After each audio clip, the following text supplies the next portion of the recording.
শীত ঘুমে তলিয়ে থাকা এক ভাল্লুক জেগে উঠে দেখল তার প্রিয় জঙ্গল পুড়ে গেছে। কিন্তু সে হাল ছাড়েনি। কিভাবে সে আবার নতুন করে গড়ে তুলল প্রাণভরা একটা বন, তা নিয়েই আমাদের আজকের গল্প। একটা জঙ্গলে বাস করত একটা বিশাল দেহী ভাল্লুক। ভাল্লুক দেখতে অনেক রাগী আর গম্ভীর হলেও সে ছিল সবার প্রিয়।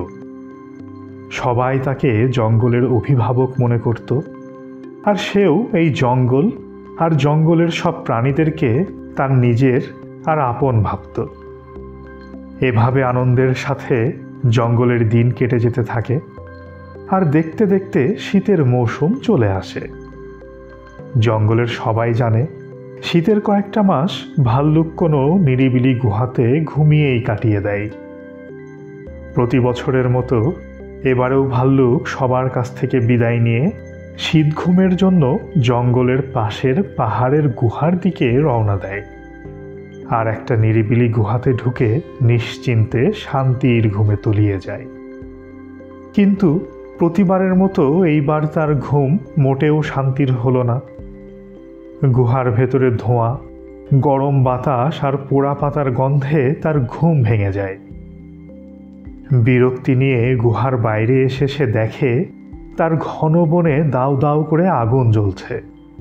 আকাশ ধোঁয়ায় ঢেকে গেছে। অস্থির হয়ে সে পর্বত থেকে জঙ্গলের দিকে দৌড় শুরু করে।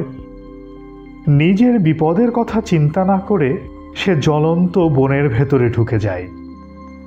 চোখের সামনে তার প্রিয় জঙ্গল পুড়ে শেষ হয়ে যাচ্ছে দেখে অসহায় হয়ে সে সৃষ্টিকর্তার কাছে প্রার্থনা শুরু করে। এর কিছুক্ষণ পরেই শুরু হয় প্রচণ্ড বৃষ্টি। বৃষ্টির পানিতে জঙ্গলের আগুন নিভে যায়, কিন্তু ততক্ষণে পুরো জঙ্গলটাই পুড়ে ধ্বংস হয়ে গেছে। ভাল্লুক বিষণ্ণ মনে অন্য প্রাণীদের খুঁজতে থাকে। পথে হঠাৎ একটা কাঠবিড়ালি চিৎকার করে ওঠে, ভাল্লুক, তুমি জেগেছ? তুমি জানো না কি হয়েছে? ভাল্লুক অস্থির কণ্ঠে বলল, বলো, আমার বনে কিভাবে এসব ঘটল? কাঠবিড়ালি বলল, তুমি যখন ঘুমিয়েছিলে তখন বজ্রপাত থেকে জঙ্গলে আগুন ধরে যায়। জঙ্গল জ্বলতে থাকে দিনরাত। আমরা সবাই পালিয়ে দূরের উপত্যকায় আশ্রয় নিয়েছি। ভাল্লুক কাঠবিড়ালির সাথে আশ্রয় নেওয়া সেই উপত্যকায় যায়।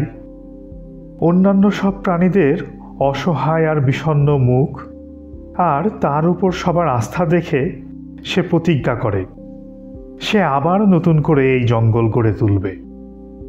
ভাল্লুক সবাইকে নিয়ে তার পুড়ে যাওয়া জঙ্গলে ফিরে আসে।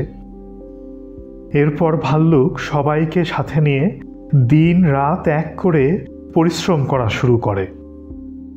ধ্বংস হওয়া এলাকাগুলো পরিষ্কার করে, জঙ্গলের মাটি খুঁড়ে নতুন নতুন গাছ লাগাতে থাকে। পাখিরাও বিভিন্ন জায়গা থেকে মুখে করে গাছের বীজ এনে মাটিতে ছিটিয়ে দিতে থাকে। এভাবে ধীরে ধীরে বনের প্রাণ ফিরে আসে। আরও বেশ কিছুদিন পর জঙ্গল আবার আগের মতো সবুজ আর সতেজ হয়ে ওঠে। আর এই সবই সম্ভব হয় সবার ইচ্ছা, চেষ্টা, পরিশ্রম আর ভাল্লুকের নেতৃত্বের কারণে। সব কিছু ঠিক হয়ে যাওয়ার পর একদিন ভাল্লুক বিকেলে ক্লান্ত হয়ে বসে আছে। তখন একটা ছোট্ট খরগোশ ভাল্লুককে জিজ্ঞেস করে, এই আগুন এত ভয়ঙ্কর যে আবার তো আমাদের জঙ্গল ধ্বংস করে দিতে পারে।